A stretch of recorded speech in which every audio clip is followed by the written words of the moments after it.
Welcome. ಇವತ್ತು Indian accounting standard 34 ಮೇಲೆ ಕೆಲವೊಂದು ಇಲುಸ್ಟ್ರೇಷನ್ಸ್ ಅನ್ನ ನಾವು ನೋಡ್ತಾ ಬರೋಣ. First one, Ayodhya limited is a listed ಕಂಪನಿನೇ Bombay stock exchange. Listed company ಅಂದ್ರೆ ಸ್ಟಾಕ್ ಎಕ್ಸ್ಚೇಂಜ್ಗಳಲ್ಲಿ ತನ್ನ ಒಂದು ಸ್ಟಾಕ್ ಅನ್ನ ಟ್ರೇಡ್ ಮಾಡ್ಲಿಕ್ಕೆ ರಿಜಿಸ್ಟ್ರೇಷನ್ ಮಾಡ್ಕೊಳ್ಳೋದನ್ನ ಲಿಸ್ಟೆಡ್ ಅಂತ ಹೇಳ್ತಾರೆ, ಲಿಸ್ಟೆಡ್ ಕಂಪನಿ ಅಂತ ಹೇಳ್ತಾರೆ. ಓಕೆ, ಸೊ ಆ ಒಂದು ಕಂಪನಿಗೆ ಸ್ಟಾಕ್ ಎಕ್ಸ್ಚೇಂಜ್ ನ ಕ್ಲಾಸ್ 41 ಪ್ರಕಾರ ಅವರು ಒಂದು ಇಂಟ್ರಿಮ್ ಫೈನಾನ್ಷಿಯಲ್ ರಿಪೋರ್ಟ್ಸ್ ಅನ್ನ ಅಥವಾ ಇಂಟ್ರಿಮ್ ಫೈನಾನ್ಷಿಯಲ್ ರಿಸಲ್ಟ್ಸ್ ಅನ್ನ ಅವರು ಏನ್ ಮಾಡಬೇಕು, ಸ್ಟಾಕ್ ಎಕ್ಸ್ಚೇಂಜ್ಗೆ ಪ್ರೊವೈಡ್ ಮಾಡಬೇಕು. ಇದಕ್ಕೋಸ್ಕರ ಈ ಒಂದು ರೂಲ್ ಏನಿದೆ ಅಥವಾ ಈ ಒಂದು ಕಂಡೀಷನ್ ಏನಿದೆ ಇದನ್ನ ಕಂಪನಿ ಅಡಾಪ್ಟ್ ಮಾಡ್ಕೊಂಡ್ರೆ ಅದು ಇಂಡಿಯನ್ ಅಕೌಂಟಿಂಗ್ ಸ್ಟ್ಯಾಂಡರ್ಡ್ 34 ಅನ್ನ ಅಡಾಪ್ಟ್ ಮಾಡ್ಕೊಂಡಂಗ ಅಂತ ನಿಮ್ಗೆ ಕ್ವಶನ್ ಮಾಡ್ತಾ ಇದ್ದಾರೆ. Does it need to comply with Indian accounting standard 34 ಅಂದ್ರೆ ಇಂಡಿಯನ್ ಅಕೌಂಟಿಂಗ್ ಸ್ಟ್ಯಾಂಡರ್ಡ್ 34 ಅನ್ನ ಅವರು ಅಡಾಪ್ಟ್ ಮಾಡ್ಕೊಂಡಂಗ ಅಥವಾ ಅಡಾಪ್ಟ್ ಮಾಡ್ಕೊಳ್ಳೇಬೇಕಾ ಅಂತ ಕೇಳ್ತಾ ಇದ್ದಾರೆ. First of all, Indian accounting standard 34 does not mandate which entity should require, okay, does not mandate which entity should be required to present interim financial reports. So ಇಲ್ಲೇನಿದೆ, ಯಾವಾಗ ಯಾರು ಕೊಡಬೇಕು, ಯಾವ ಕಂಪನಿ ಕೊಡಬೇಕು ಅಂತೇಳಿ ಇಂಡಿಯನ್ ಅಕೌಂಟಿಂಗ್ ಸ್ಟ್ಯಾಂಡರ್ಡ್ 34 ಏನ್ ಮಾಡಲ್ಲ, mandate ಮಾಡ್ತಾ ಇಲ್ಲ. ಬಟ್ ಗೌರ್ಮೆಂಟ್ ಮ್ಯಾಂಡೇಟ್ ಮಾಡ್ತಾ ಇದೆ ಅಥವಾ ಸೇಬಿ ಮ್ಯಾಂಡೇಟ್ ಮಾಡ್ತಾ ಇದೆ, ಇಂಥ ಒಂದು ಕಂಪನಿಗಳು ನಮಗೆ ಇಂಟ್ರಿಮ್ ಫೈನಾನ್ಷಿಯಲ್ ರಿಪೋರ್ಟ್ಸ್ ಅನ್ನ ಏನ್ ಮಾಡಬೇಕು, ಕೊಡ್ಬೇಕು ಅಂತ. ಸೊ ಇಲ್ಲೇನಾಗತ್ತೆ, ಈ ಒಂದು ಅಯೋಧ್ಯ ಲಿಮಿಟೆಡ್ ಏನಿದೆ ಅವರು ಇಂಡಿಯನ್ ಅಕೌಂಟಿಂಗ್ ಸ್ಟ್ಯಾಂಡರ್ಡ್ 34 ಅನ್ನ ಕ್ಲೈಮ್ ಮಾಡ್ಲಿಕ್ಕೆ ಬರಲ್ಲ, ಅಥವಾ ನಾವು ಅದನ್ನ ಫಾಲೋ ಮಾಡ್ತಾ ಇದೀವಿ ಅಂತ ಹೇಳ್ಬೋದಷ್ಟೇ. ಬಿಟ್ರೆ ನಾವು ಅದಕ್ಕೋಸ್ಕರ ಇಂಡಿಯನ್ ಅಕೌಂಟಿಂಗ್ ಸ್ಟ್ಯಾಂಡರ್ಡ್ 34 ಹೇಳ್ತಾ ಇರೋದಕ್ಕೋಸ್ಕರ ನಾವು ಇಲ್ಲಿ ಇಂಟ್ರಿಮ್ ಫೈನಾನ್ಷಿಯಲ್ ರಿಪೋರ್ಟ್ಸ್ ಅನ್ನು ಪ್ರಿಪೇರ್ ಮಾಡ್ತಾ ಇದೀವಿ ಅಂತ ಹೇಳಲಿಕ್ಕೆ ಸಾಧ್ಯ ಇಲ್ಲ. however it can follow the recognition and measurement principles of asset and liability, income and expenditure as per this standard, but not claim that it comply with Indian Accounting Standard 34. ಅವರು ಇದ್ರ ಜೊತೆ ಕಂಪ್ಲೈಡ್ ಆಗಿಲ್ಲ ಅಥವಾ ಅವರು ಇದ್ರ ಜೊತೆಗೆ ಏನಾಗಿಲ್ಲ, ಈ ಒಂದು ಇಂಡಿಯನ್ ಅಕೌಂಟಿಂಗ್ ಸ್ಟ್ಯಾಂಡರ್ಡ್ 34 ತರ ಅವರು ಇಂಟ್ರಿಮ್ ಫೈನಾನ್ಷಿಯಲ್ ರಿಪೋರ್ಟ್ ಅನ್ನ ಪ್ರಿಪೇರ್ ಮಾಡ್ತಿಲ್ಲ. ಸೇಬಿ ಅಥವಾ ಸ್ಟಾಕ್ ಎಕ್ಸ್ಚೇಂಜ್ ಡಿಮ್ಯಾಂಡ್ ಮಾಡಿದಾಗ ಮಾತ್ರ ಅಥವಾ ಗವರ್ಮೆಂಟ್ ಡಿಮ್ಯಾಂಡ್ ಮಾಡಿದಾಗ ಮಾತ್ರ ಅವರು ಏನ್ ಮಾಡ್ತಾ ಇದ್ದಾರೆ, ಫೈನಾನ್ಷಿಯಲ್ ರಿಪೋರ್ಟ್ಸ್ ಅನ್ನ ಅಥವಾ ಇಂಟ್ರಿಮ್ ಫೈನಾನ್ಷಿಯಲ್ ರಿಪೋರ್ಟ್ಸ್ ಅನ್ನ ತಯಾರು ಮಾಡ್ತಾ ಇದ್ದಾರೆ. And next one, Yogita limited got incorporated during November 2015. its financial year ends on 31st March. November 2015 ಅಲ್ಲಿ ಒಂದು ಕಂಪನಿ ಏನಾಗಿದೆ, ಎಸ್ಟಾಬ್ಲಿಷ್ ಆಗಿದೆ. ಅಲ್ಲಿಂದ ಮಾರ್ಚ್ ಎಂಡಿಗೆ 1 ಇಯರ್ ಅಂತ ಕನ್ಸಿಡರ್ ಆಗುತ್ತೆ, ಅಥವಾ ಅವರ ಒಂದು ಇಯರ್ ಎಂಡ್ ಇರೋದು ಮಾರ್ಚ್ 31st ಗೆ. As it the first year of operation they are preparing financial statement for 5 months. November to March, November, December, January, February, March 5 ತಿಂಗಳಿಗೆ ಅವರು ಏನ್ ಮಾಡ್ತಾ ಇದ್ದಾರೆ, ಒಂದು ಫೈನಾನ್ಷಿಯಲ್ ಸ್ಟೇಟ್ಮೆಂಟ್ಸ್ ಅನ್ನ ರಿಲೀಸ್ ಮಾಡ್ತಾ ಇದ್ದಾರೆ ಅಥವಾ ಪ್ರಿಪೇರ್ ಮಾಡ್ತಾ ಇದ್ದಾರೆ. Here they are asking you, do they need to comply with Indian Accounting Standard 34? ಈ ರೀತಿಯಾಗಿ ಇರುವಂತಹ P&L ಅಕೌಂಟಿಗೆ, ಬ್ಯಾಲೆನ್ಸ್ ಶೀಟಿಗೆ ಅಥವಾ ಬೇರೆ ಯಾವುದೇ ಒಂದು ಇನ್ಕಮ್ ಸ್ಟೇಟ್ಮೆಂಟ್ ಇರ್ಬೋದು, ಕ್ಯಾಶ್ ಫ್ಲೋ ಸ್ಟೇಟ್ಮೆಂಟ್ಸ್ ಇರ್ಬೋದು, ಈ ರೀತಿ ಸ್ಟೇಟ್ಮೆಂಟ್ಗಳನ್ನ ಒಂದು ಫುಲ್ ಇಯರ್ ಇಲ್ಲದೆ ಹಾಫ್ ಇಯರ್ಲಿ ಅಥವಾ 5 months 6 monthಗೆ ಪ್ರಿಪೇರ್ ಮಾಡಿದಾಗ ಇಂಡಿಯನ್ ಅಕೌಂಟಿಂಗ್ ಸ್ಟ್ಯಾಂಡರ್ಡ್ 34 ಅಪ್ಲೈ ಆಗತ್ತಾ? ಇಲ್ಲ, ನಿಜವಾಗ್ಲೂ ಆಗಲ್ಲ. Because as per this standard, as per the standard, interim period is a financial reporting period shorter than a full financial year.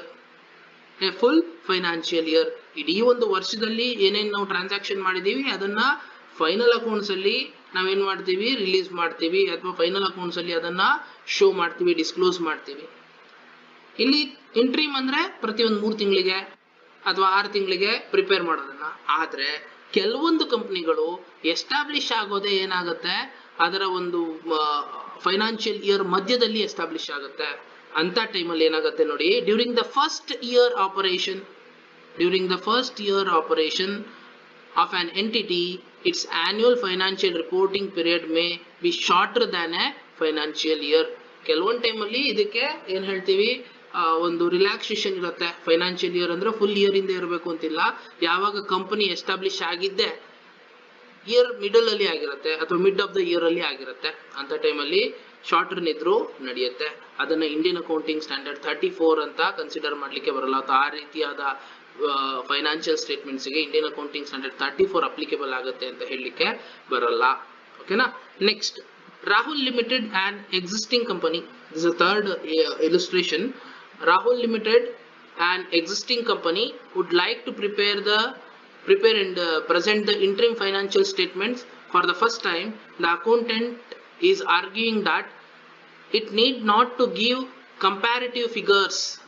ಇಲ್ಲಿ comparative figures ಅನ್ನ ಕೊಡಬೇಕು ಅಂತ ಇಲ್ಲ, ಅಥವಾ ಕಂಪ್ಯಾರಿಟಿವ್ ಫಿಗರ್ಸ್ ಅನ್ನ ಕೊಡಬಾರ್ದು, ಒರಿಜಿನಲ್ ಫಿಗರ್ಸ್ ಅನ್ನೇ ಕೊಡಬೇಕು, ಅಥವಾ ಅಕ್ಯುರೇಟ್ ಫಿಗರ್ಸ್ ಅನ್ನೇ, ಫಿಗರ್ಸ್ ಅಂದ್ರೆ ಇಲ್ಲಿ ಟ್ರಾನ್ಸಾಕ್ಷನ್ಸ್ ಅನ್ನ ಅಥವಾ ಅಮೌಂಟ್ಸ್ ಅನ್ನ ಕೊಡಬೇಕು ಅಂತೇಳಿ ಅಲ್ಲಿಯ ಅಕೌಂಟೆಂಟ್ ಏನ್ ಮಾಡ್ತಾ ಇದ್ದಾನೆ, ಆರ್ಗ್ಯುಮೆಂಟ್ ಮಾಡ್ತಾ ಇದ್ದಾನೆ. ಓಕೆ, ಸರಿನಾ ಅಂತ ಕೇಳ್ತಾ ಇದ್ದಾನೆ. C, as per Indian accounting standard 34, ಇಲ್ಲಿ ಇಂಡಿಯನ್ ಅಕೌಂಟಿಂಗ್ ಸ್ಟ್ಯಾಂಡರ್ಡ್ 34 ಪ್ರಕಾರ ನಾವು ಕಂಪ್ಯಾರಿಟಿವ್ ಇನ್ಫಾರ್ಮೇಶನ್ ಅನ್ನ ಕೊಡೋದು ಸರಿ, ತಪ್ಪಿಲ್ಲ. ಅಕ್ಯುರೇಟ್ ಕೊಡ್ಲಿಕ್ಕೆ ಸಾಧ್ಯ ಇಲ್ಲ ಅಂದಾಗ ನೀವೇನ್ ಮಾಡಬಹುದು, ಒಂದು ನರೇಟಿವ್ ಡಿಸ್ಕ್ರಿಪ್ಷನ್ ಅಲ್ಲಿ ಕಂಪ್ಯಾರಿಟಿವ್ ಇನ್ಫಾರ್ಮೇಶನ್ ಅನ್ನು ಕೊಡ್ಲಿಕ್ಕೆ ಚಾನ್ಸಸ್ ಇದೆ. C, an entity shall include comparative information.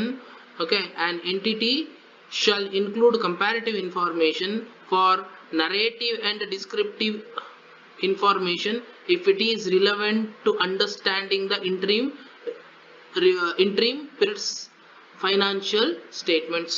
Okay, ಇಲ್ಲಿ ಏನಾದರೂ ಕಂಪನಿಗಳು ಇನ್ಫಾರ್ಮೇಶನ್ ರಿಲೆವೆನ್ಸ್ ಇದೆ ಅಂದ್ರೆ ಅವರು ಕಂಪ್ಯಾರಿಟಿವ್ ಅಥವಾ ಕಂಪ್ಯಾರಿಸನ್ ಅಥವಾ ಏನ್ ಹೇಳ್ತೀವಿ, ಒಂದು ಅಂದಾಜು ಮೊತ್ತ ಕೊಡ್ಲಿಕ್ಕೆ ಇಲ್ಲಿ ಅವಕಾಶ ಇದೆ. ಓಕೆನಾ. ನೆಕ್ಸ್ಟ್, ಇಲ್ಲಿ ನೋಡಿ, ಫೋರ್ತ್ ಇಲುಸ್ಟ್ರೇಷನ್ ಇದು.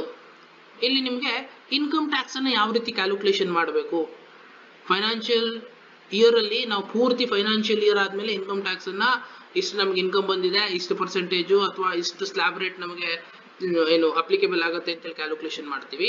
ಆದರೆ ಇಂಟ್ರಿಮ್ ಇಯರಿಗೆ ಅಥವಾ ಇಂಟ್ರಿಮ್ ಪೀರಿಯಡ್ಗೆ ಯಾವ ರೀತಿ ನೀವು ಮಾಡಬೇಕು, ಯಾವ ರೀತಿ ನಾವಿಲ್ಲಿ ಟ್ಯಾಕ್ಸ್ ಅನ್ನ ಕ್ಯಾಲ್ಕುಲೇಷನ್ ಮಾಡಬೇಕು ಅಂತ ಕೇಳಿದ್ದಾನೆ, ಅಥವಾ ಇಲ್ಲೊಂದು ಇಲುಸ್ಟ್ರೇಷನ್ ನಿಮಗೆ ಕೊಟ್ಟಿದ್ದಾನೆ. An enterprises report quarterly, estimate the annual income is 10 lakh. ನೆನ್ಪಿಟ್ಕೊಳ್ಳಿ, 10 lakh rupees ಅವರ ಒಂದು annual income, estimated annual income. Assume tax rate on first 5 lakh. ಮೊದಲ 5 ಲಕ್ಷಕ್ಕೆ ಅವ್ರು ಏನ್ ದುಡಿತಾ ಇದಾರೆ ಅದಕ್ಕೆ 30% ಅವ್ರು ಟ್ಯಾಕ್ಸ್ ಅನ್ನ ಕಟ್ಟಬೇಕು. ಮತ್ತೆ ಎಷ್ಟೇ ದುಡಿದ್ರು 40% ಅನ್ನ ಕಟ್ಟಬೇಕು. ಇದು ಟ್ಯಾಕ್ಸ್ ಸ್ಲ್ಯಾಬ್ ಅಂತ ಹೇಳ್ತೀವಿ. ಫಸ್ಟ್ 5 ಲಕ್ಷಕ್ಕೆ 30%, ಉಳಿದಿರುವಂತಹ ಎಷ್ಟೇ ಅಮೌಂಟ್ ಅವ್ರು ದುಡಿದ್ರು 40% ಅನ್ನ ಅವರು ಕಟ್ಟಬೇಕು.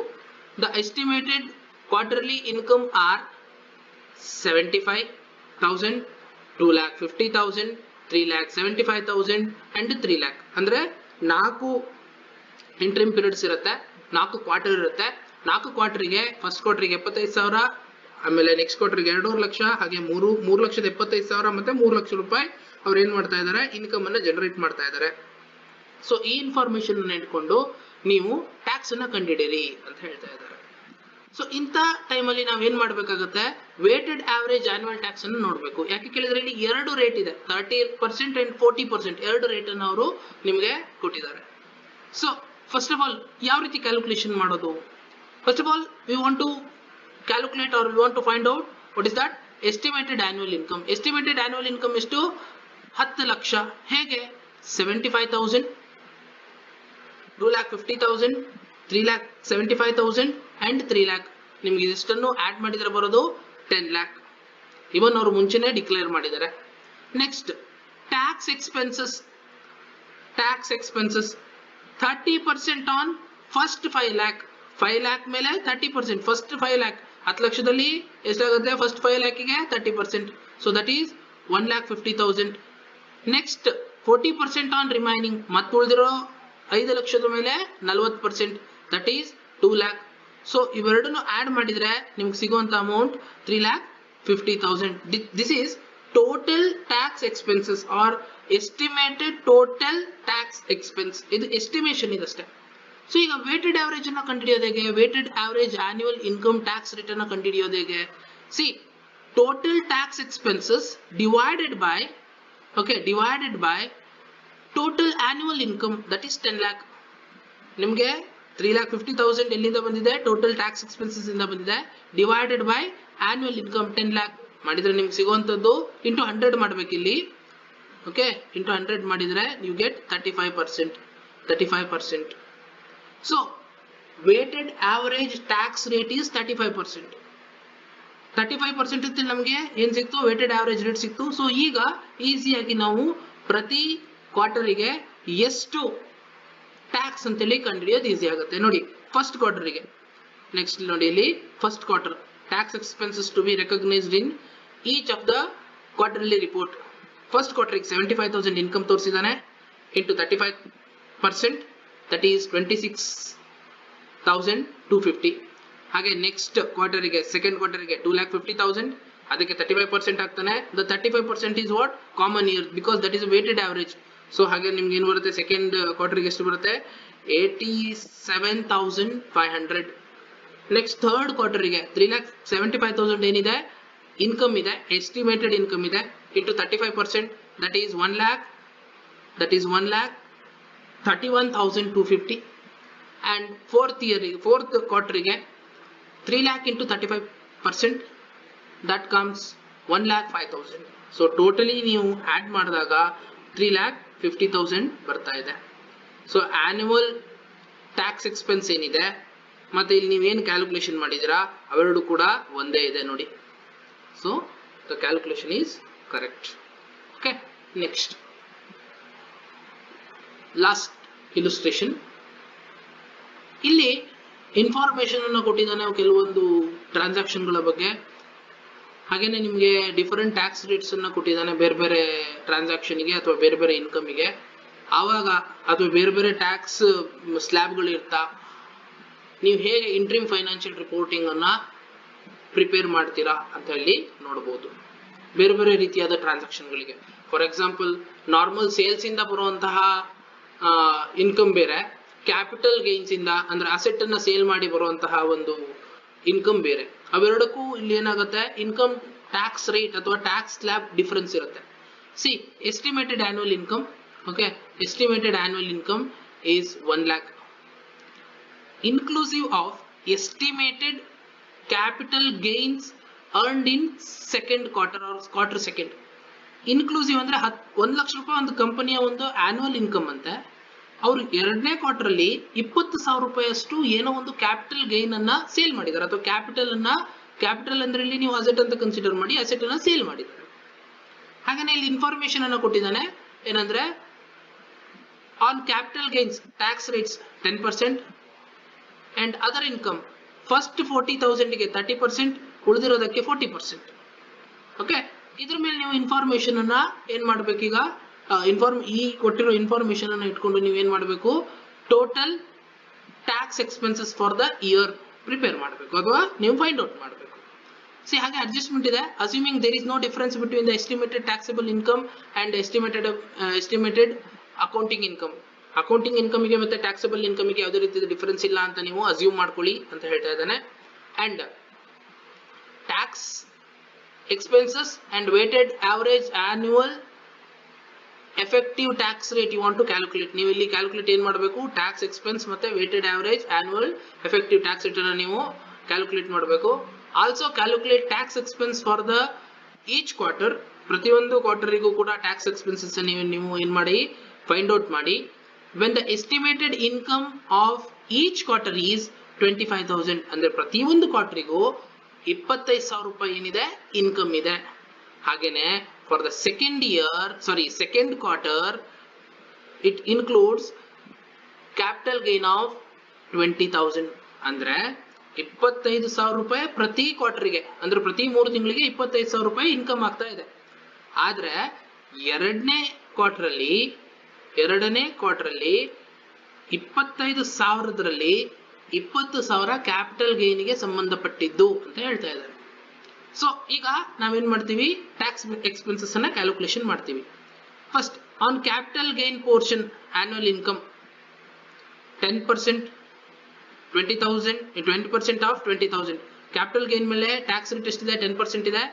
20,000 ಇಂಟು 10% ಮಾಡ್ತೀನಿ, ಅವಾಗ 2000 ನನಗೆ ಏನು ಬರುತ್ತೆ, ಟ್ಯಾಕ್ಸಬಲ್ ಇನ್ಕಮ್ ಬರುತ್ತೆ, ಸಾರಿ ನನಗೆ ಟ್ಯಾಕ್ಸ್ ಎಕ್ಸ್ಪೆನ್ಸ್ ಬರುತ್ತೆ. Next total normal income, total normal income excluding capital gain. ನಿಜವಾಗ್ಲೂ ನನಗಿರೋದು 1 ಲಕ್ಷ ರೂಪಾಯಿ ಎಸ್ಟಿಮೇಟೆಡ್ ಇನ್ಕಮ್, ಅದರಲ್ಲಿ minus 20,000. This is what, this is called as capital gain. So normal income ಎಷ್ಟು ನಂದು 80,000 ರೂಪಾಯಿ. ಈ 80,000 ರೂಪಾಯಲ್ಲಿ ಫಸ್ಟ್ 40,000ಕ್ಕೆ ನೋಡಿ, ಫಸ್ಟ್ 40,000ಕ್ಕೆ 30% ಅನ್ನ ಕ್ಯಾಲ್ಕುಲೇಷನ್ ಮಾಡ್ತೀನಿ, 12,000 ಬರುತ್ತೆ. ನೆಕ್ಸ್ಟ್ 40,000ಕ್ಕೆ 40% ಕ್ಯಾಲ್ಕುಲೇಷನ್ ಮಾಡ್ತೀನಿ, 16,000 ಬರುತ್ತೆ. ಇವೆರಡನ್ನೂ ಕೂಡಿಸ್ತೀನಿ, ನನಗೆ ಬರುವಂತ ಅಮೌಂಟು 28,000. ಸೊ ಈ 28,000 ಮತ್ತೆ 2,000 ಅನ್ನ ಆಡ್ ಮಾಡಿದ್ರೆ total tax expenses is 30,000. Next ಈಗ weighted average annual effective tax rate ಕಂಡುಹಿಡಿಯೋದು ಹೇಗೆ?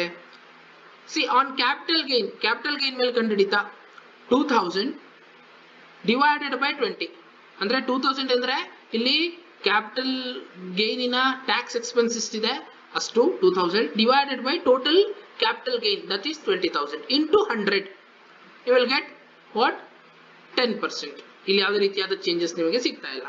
ಆದ್ರೆ next on normal income or other income 28,000 is a tax expense. 28,000 is the tax expense divided by 80,000. 80,000 ಏನು? The total normal income. Total normal income. So into 100 35% ಬರುತ್ತೆ. ಈಗ next ಏನ್ ಮಾಡ್ತೀರಾ, tax expenses for each quarter ಕಂಡುಹಿಡಿತೀರಾ. ನಿಮಗೆ ಇಲ್ಲಿ weighted average tax rate ಸಿಕ್ಕಿದೆ. So ನೀವು ಏನ್ ಮಾಡ್ತಾ ಇದ್ದೀರಾ, ಪ್ರತಿ ಕ್ವಾರ್ಟರಿಗೂ ಆಗ್ತಾ ಇರುವಂತಹ ಏನದು ಟ್ಯಾಕ್ಸ್ ಎಕ್ಸ್ಪೆನ್ಸಸ್ ಅನ್ನ ಕಂಡುಹಿಡಿತೀರಾ. ಫಸ್ಟ್ ಕ್ವಾರ್ಟರ್ಗೆ ನೋಡಿ 25,000, ಫಸ್ಟ್ ಕ್ವಾರ್ಟರ್ಗೆ 25,000 ಲೆಕ್ಕದಲ್ಲಿ ಹೇಳಿದ್ದಾನೆ. ಪ್ರತಿ ಕ್ವಾರ್ಟರ್ಗೂ 25,000 ಇಸ್ ಇನ್ಕಮ್ ಅಂತ. 25,000 ಇಂಟು 35%, 35% ಇಂಟು 25,000 ಎಷ್ಟು ಬಂತು? 8,750. Next quarter, I am very sorry, next quarter capital gain ಇಲ್ಲಿ ಟೋಟಲ್ 25,000 ಹೌದು, ಆದ್ರೆ ಇದರಲ್ಲಿ 20,000 ಯಾವ್ದಕ್ಕೆ ಸೇರಿದ್ದು? ಕ್ಯಾಪಿಟಲ್ ಗೇನ್ಗೆ ಸೇರಿದ್ದು. So 10% into 20,000 plus 35% into 5,000. So ಎಷ್ಟು ಬರುತ್ತೆ? ಟೋಟಲ್ 3,750.